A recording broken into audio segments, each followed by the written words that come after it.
Hey guys, it's Caleb, and welcome back to the Pink Side. And today I wanted to talk a little bit about aftercare, and I want to get into certain aspects of aftercare. Now, a lot of the other sort of domestic discipline leaders in the social media space, in the domestic discipline space with social media, within social media and stuff, have talked about the importance of aftercare and all of that. And they've done a great job with it. But I kind of want to get into some deeper aspects of it because a lot of people seem to think that aftercare has a sort of one size fits all dynamic to it. You must do aftercare this exact way or that exact way, or you must do it right after, or you must do corner time before aftercare, and this, that, and the other. Everybody thinks that they have the perfect way of doing aftercare. And the reality is, it's just more nuanced than that. Aftercare is important. Whenever a woman has had a full disciplinary spanking, aftercare is very important. It is a must. It should not be skipped. It should be taken very seriously. But how you do it depends on your dynamic. Let me tell you guys how I do it. And I'm going to contrast here how I did aftercare in romantic relationships. And I'm going to compare that to how I did aftercare as a professional. As I told you guys before, I was actually in the sort of spanking therapy business for a while. I don't want to go as far as to call myself a professional because it was very sort of independent. And I was only in the business about 6 months and I got out of it. I just didn't want to be in the business anymore, which I've talked about in other videos. But either way, I have spanked women for disciplinary reasons, both as a romantic partner and as an individual. Or, I'm sorry, and as a professional, as somebody who was getting paid to help various women correct their problems. I have also spanked female friends, for example, female friends of my girlfriend at the time and stuff like this, to help them correct their issues. Now, let's talk about aftercare with your girlfriend or wife as opposed to aftercare as, I'm just going to say, a professional. When you're giving your girlfriend aftercare, I mean, it's almost always going to lead to some kind of a makeout session at the very least, right? But when a woman is coming to you and she's paying you to do a job and to discipline her like you're doing a job for her to help her reach some goal or correct some behavior or whatever it is, a lot of people don't understand that the aftercare is still very important. Now, what a lot of professionals do is they have this sort of line that they draw in the sand in their professional work where they won't give like full aftercare. I don't necessarily believe in that. The women I spanked when I was in the sort of spanking therapy business, they almost all always sat on my lap. Strong, long hugs, the whole thing. And I firmly believed in this, because it helps a woman get back to herself. It helps, like, during the aftercare process, a woman is still kind of releasing whatever leftover guilt she has from the reason she got spanked, and she's very sort of in an emotionally vulnerable place. It's just a good idea to hold a woman when she's in that state.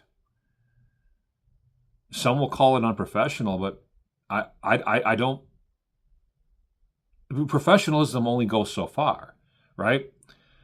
Now, these girls weren't my girlfriends, so the letting them sit on my lap after a spanking didn't lead to anything else. It didn't lead to kissing or anything like that. But I still felt like this was important, that she needed to be, whoever the woman was at the time, needed to be comforted. I still firmly believe that. Without aftercare, whether you're doing this with your girlfriend or whether you're doing this professionally, you're missing a huge piece of the puzzle here. And a lack of aftercare can cause bad psychological effects on a woman. And they might not show up right away, but they'll show up sometime. You know what I'm saying? So that's how I did it. I did my aftercare with my female clients the exact same way as I did with my girlfriend, minus the romance. So minus like the making out and everything, whatever else that goes with that. But all the hugging, letting her sit on my lap, letting her sit next to me, cry on my shoulders, all that remained the same with my clients. Because I couldn't see myself doing it any other way and having it be proper aftercare. Now, let's talk about ways to do aftercare. Let me tell you guys how I do my aftercare, generally speaking. Once I'm done giving a woman, and it doesn't matter if it's a client or a girlfriend or whoever she is, once I'm done giving a woman a full spanking, like a real disciplinary spanking, and I let her calm down a little bit, generally speaking, I either stand her up and sit her in my lap and hug and hold her and let her cry on my shoulder for however long she's going to. It could be a minute, could be 30 seconds, could be 5 minutes. It just depends on the girl. Afterwards, I generally make her stand in the corner for a period of time. This will be, again, there's a wide range of times here. I've done it for 5 minutes. I've done it for 20 or 30 minutes. I don't really like to do these long sessions of corner time because I think after about 20 minutes, some negative self-esteem effects can happen. You know what I'm saying? So I generally keep my corner times to 20 minutes or less, but I have done a half hour before. But generally between 5 minutes and 20 minutes. Because you don't want a woman to be alone in a corner for too long. Especially after a big punishment, I don't trust that. I know there's people who do that, but I just don't trust that scenario. You know what I'm saying? I'm my own man. I'm kind of like a maverick in the DD world. I do things my way. Anyway, after the corner time is over, basically it's back to the couch or wherever we're sitting for more of her sitting on my lap, being hugged, being comforted. And this is where we'll start to mix being hugged and being comforted with some conversation. And the conversation will generally start with why she was spanked in the first place. And it will generally lead to more casual conversation. So this conversation should kind of start serious. You know what I mean? You know why you were spanked, but you know I love you or I care about you or whatever it is. But the conversation should, if it's going to be a longer conversation, it should generally slowly go into lighter and lighter category. I mean, by the end of the conversation, you guys should be talking about, I don't know, the latest score of the football game, if you're both into football or whatever, right? All the time while she's still sitting there being held and hugged and encouraged by you, right? Because you want things to end on a positive note. Now, I'm not saying my way is the exact way, but it's just my way of doing things. But see, that's what I'm trying to get at here. Generally speaking, a lot of people in the domestic discipline community have this attitude towards aftercare where you do it their exact way or you're not doing it right. Well, the problem with that is every dynamic is different and every woman is different. For example, let's say a woman comes into let's say I'm doing this professionally, right? And let's say a woman comes to me as a client, and I come to find out that she grew up with an abusive dad, and her dad would make her stand in the corner for like hours on end, right? I won't be putting that woman in the corner. That's just not going to be part of the aftercare process. Or if a woman is uncomfortable being on my lap during the aftercare process, I'm not going to force her onto my lap, right? I mean, there's just so many different things with aftercare that have to be tailored to the particular situation and the particular woman. There just is no one way of doing it. Doing aftercare is as simple as comforting the woman after a spanking, however that happens, and meaning it. So your heart and soul has, as long as your heart and your soul is in the aftercare, and she sees that you really care about her in that moment, that's when you've done aftercare right. That's when you've done it properly. Another mistake I see people make is rushing through aftercare. Now, there's certain situations, like with some of my ex-girlfriends, where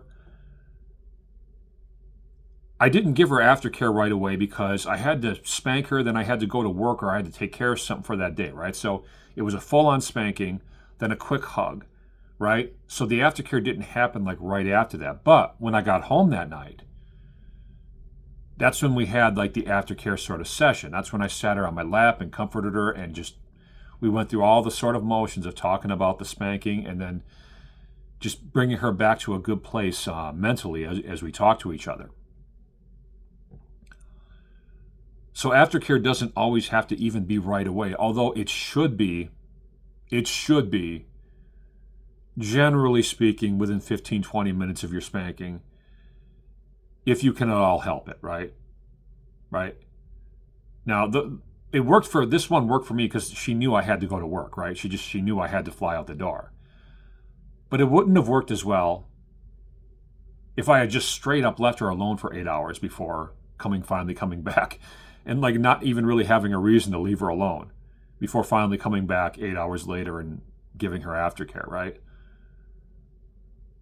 So I don't really want to keep repeating myself, but it's just aftercare is almost its own dynamic within the domestic discipline dynamic, and everybody has their own dynamic within that dynamic. Aftercare might be, in a sense, the most complicated aspect of the disciplinary process, because there's just no one way you can explain what's right or what's wrong. You just have to do what you feel is right in the moment. So again, I just want to bring it back to, as long as you're comforting her during the aftercare process, and that comforting is coming from your heart, it's coming from your soul, that's the more important thing than the style in which you choose to do your aftercare. Because some people do aftercare the opposite of what I do. They'll do their aftercare first and then stand a woman in the corner for like 20 minutes. I don't like doing things like that, and I have my reasons for that. But if that's how you do it, that's okay, if that's what works for you. You see what I'm saying? So to close this out, there's no one way to do aftercare. There's no one way that's going to work. Just because a style of aftercare works on one woman doesn't mean it's going to work on the next woman. There's so many different things. It's just particular to each situation and each woman and each couple. And so don't knock the way somebody else does aftercare is what I'm trying to say. I've seen this a lot on domestic discipline message boards and even some of the discords I've been a part of and stuff like this. Don't knock the way someone else does aftercare, unless something's really egregious, right? 'Cause I've heard of people doing really stupid stuff, like continuing little bits of spanking during aftercare. Don't do that. I mean, obviously, don't do that.